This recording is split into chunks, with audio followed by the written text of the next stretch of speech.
Recently, a group of youths in the northern part of the country gave an ultimatum to the Igbos to vacate the territory on or before the 1st of October due to the ongoing agitation for secession in the southeast of Nigeria. But this Igbo quit notice has continued to generate reactions from different ethnicities and regions in Nigeria.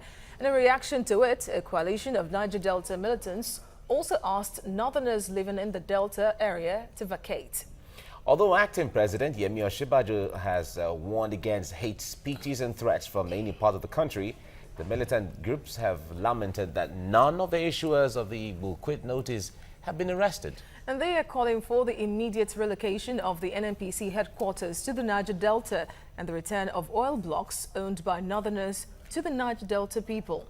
While the Department of State Services says it will arrest to prosecute perpetrators of the hate speeches, the Ijaw Youth Council worldwide have accused security agencies of double standard in their handling of the quit notice. Now, the Youth Council says the Arewa youth leaders should be made to account for their actions to avoid unnecessary loss of lives and property. With us in the studio is the Secretary General of the Ijaw Youth Council, Alfred Kamepado. Thank you for joining us on the show. Thanks for having me. You're welcome, Alfred. Thank you. Now, the Niger Delta militants are saying all this in solidarity with the Igbos, but they laid down demands. Are they going to benefit the Igbos in any way? Basically, we need to get something clear. Back over there in the north, when they use words like Igbo, over here in the south, there's no difference between we from the Niger Delta and the southeastern typical Igbo that you may want to describe. Why is that? So it's kind of a blanket statement here there in the north. Okay. So if they say Igbos quit the north, you're talking about everybody quitting the north. So are you not jumping the gun there, deciding for them that, okay, they are putting all of you in one basket? That's, we're not jumping in the gun, that's what it is. But generally, whether that's what it is or that's what whether that's what it is or if it is what it has been, generally it's something that we all roundly condemn. No, so in this, because you will make your point, I just want us to get these things clear. Okay. So when IPOB and others, when they talk about Biafra, and the Niger Delta said, no, we are not part of Biafra. Obviously, we are not Biafra. Okay, when the quit notice is issued based on agitation for Biafra. So how does it concern the Niger Deltans? No, like I rightly told you, okay? First of all, let me make it abundantly clear that we are not Biafrans. Okay. We are from the Niger Delta, particularly we are Ijaws specifically. But when this quit notice kind of blanket speech come in the north, you need to understand that it's got a multiplier effect on every person that is not from the north that resides there. So you don't take it from just the literally meaning of Igbos. It means every other person that probably is not from the north. Probably every other person that could be described as Yamiri. Sorry for that word, you understand? So we need to take note of all of that. So that is why, whether it is for the Igbos, it's just like the popular saying, he who sins with you can also sin against you. But the point is, whether it is targeted at the Igbos, or it is targeted at everybody that is termed as Igbos, or it is targeted at Igbos plus every other person, or only Igbos. It's something that we all roundly condemn. It's a shame that it's totally reckless, that it's not acceptable. And it's not something we will want to promote, like the Vice President has rightly said. So why is the militants now saying that come rain, according to the statements used now, come rain, come shine, that they would declare the independence of the Niger Delta region on October 1st. If you totally support that, there is need for people to stop making hate speeches, meaning that you support one Nigeria. So why are they saying that they would declare independence on October 1st? Well, as a matter of fact, to start with, I don't know what militant and which militant said that. And secondly, if any militant said that, I'm not spokesman for any of the militant camps, and I will not align myself with. I will only align myself with our ideals and our philosophies as a Ijaw Youth Council. As a Ijaw Youth Council, we believe that a one Nigeria will be better for all of us. But however, we also agree that there is need for us to tickle the conversations that makes us a better nation. whether you call it true federalism, whether you talk about going back to the Confab report or any of the related reports, however you may want to style the nomenclature of the conversation. The truth is that there is need for us to review the conversation of this country in terms of its structure. When I talk about its structure, I'm talking about in terms of its structure, in terms of its fiscal structure, its political structure, its socio-political structure, and every other structure that is related. Over there in the Niger Delta, of course, we are agitated about so many things, and rightly so. In your intro, you talked about the oil companies and everything. Let me humbly say that those things you call oil blocks, and those areas you go to explore your oils and whatever you call, however you want to describe, are actually ancestral properties of a particular people. Well, we need to be in one Nigeria, but we need to take note of all of these things and the multiplier effect on our people. Our people are suffering from environmental degradations, which we are agitated about. Our economy is not developed over there in the Niger Delta. And let me also nowhere in the country. Nowhere in the country. Everyone has. I speak for the Niger Delta now by virtue of my position. But what I'm trying to abundantly make is that we need to review a whole lot of this. Let me give you an example. California is described as one of the most prosperous places in the world, and that's just a state in the United States. So the underdevelopment of the Niger Delta, deliberately or unconsciously or unknowingly, however you may put it, has a direct underdevelopment effect on this whole country. So we need to look at a whole lot of that. And you need to also know, when you talk about the Niger Delta, what comes into your mind is the security challenges.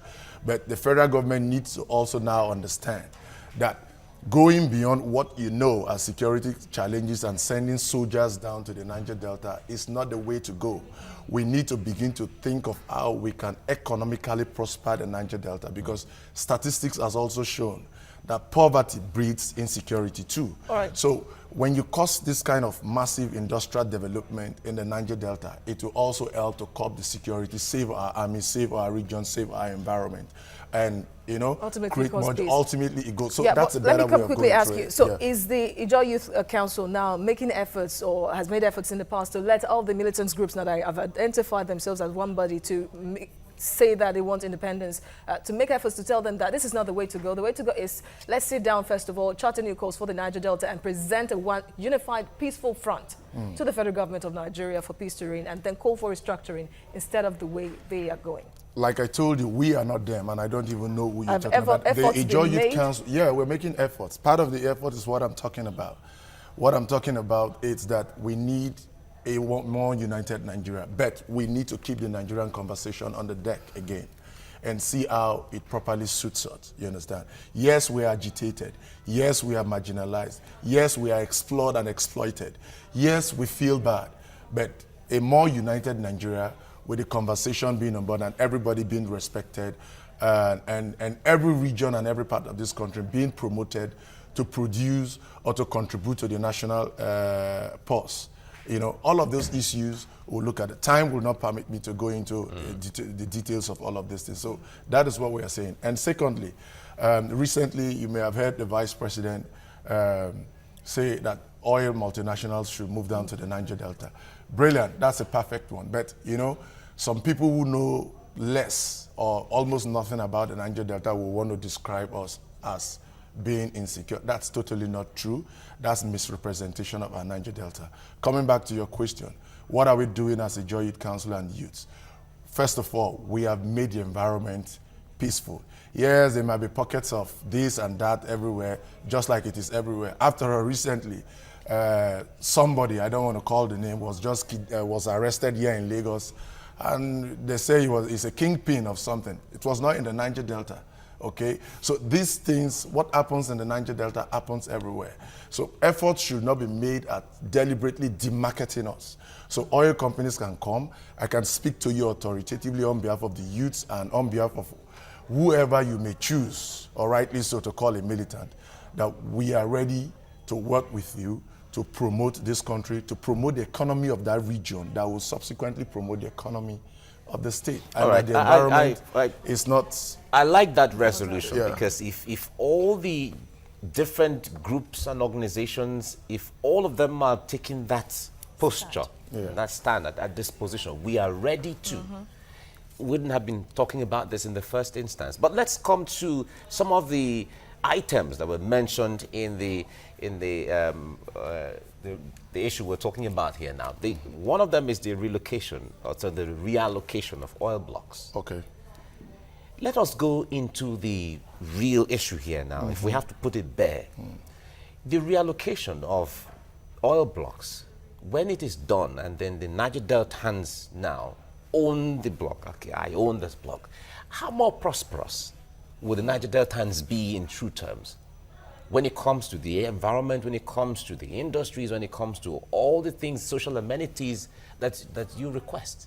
Of course, definitely, when the reallocation of the oil... Because it's going to be owned by the same one kind of person. I'm just trying to take it bit by bit.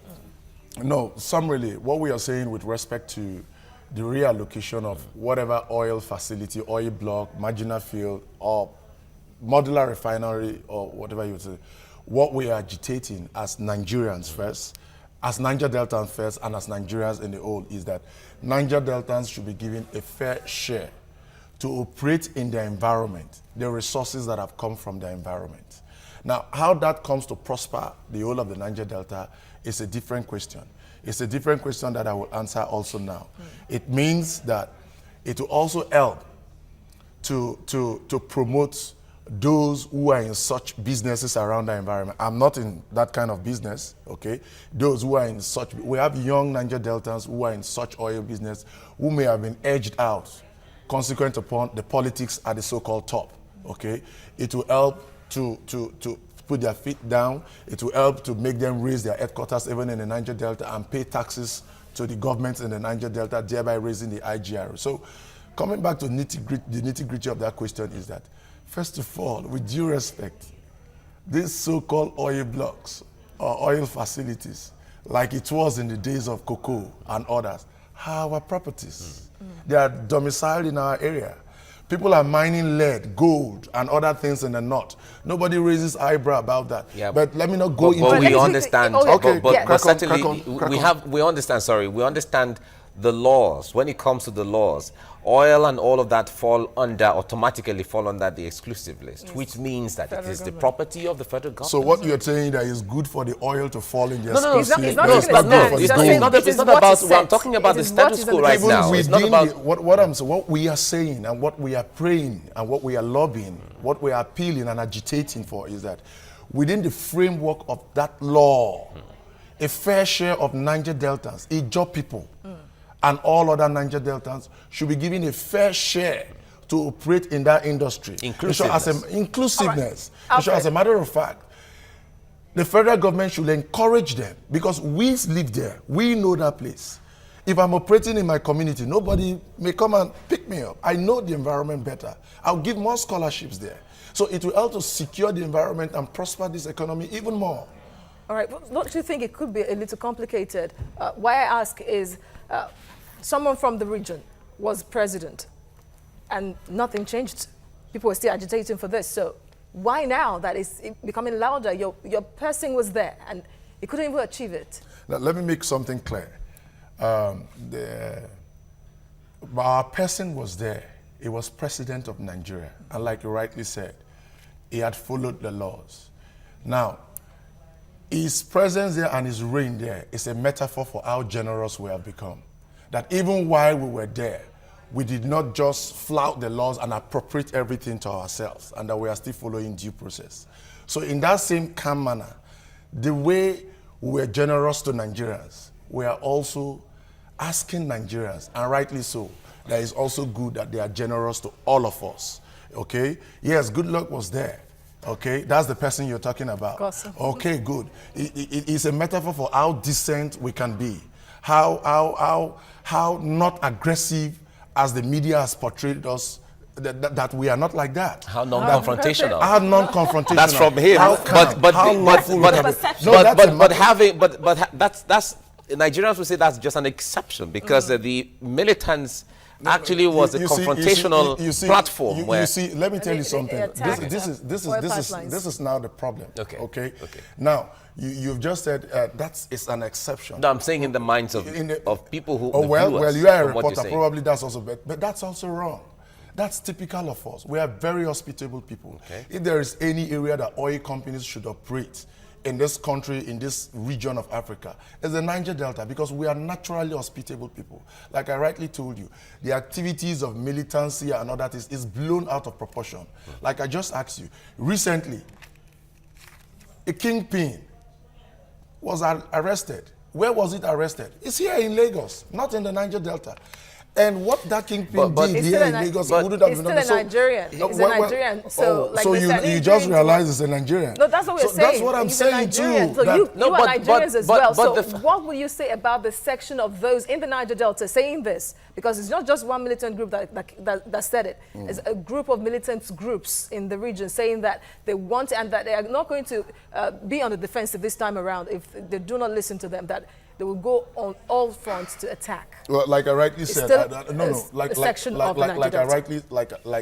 I rightly said, I don't know which militant and what militant group, and I'm not their spokesman. But you need to also realize that I am Secretary General of the Ijaw Youth Council, the flagship organization of all Niger Delta, all Ijaw youths in the Niger Delta. So are you saying it's false? The story is false? I have not come here to debunk it, but I am only telling you that our environment is safe and we have kept it calm, and we are receptive to everybody that is coming there to operate, and that our environment is not as volatile as it is deliberately demarketed, especially by the Western media. All right, Alfred, we don't have all the time, but let me ask you this last question before we go.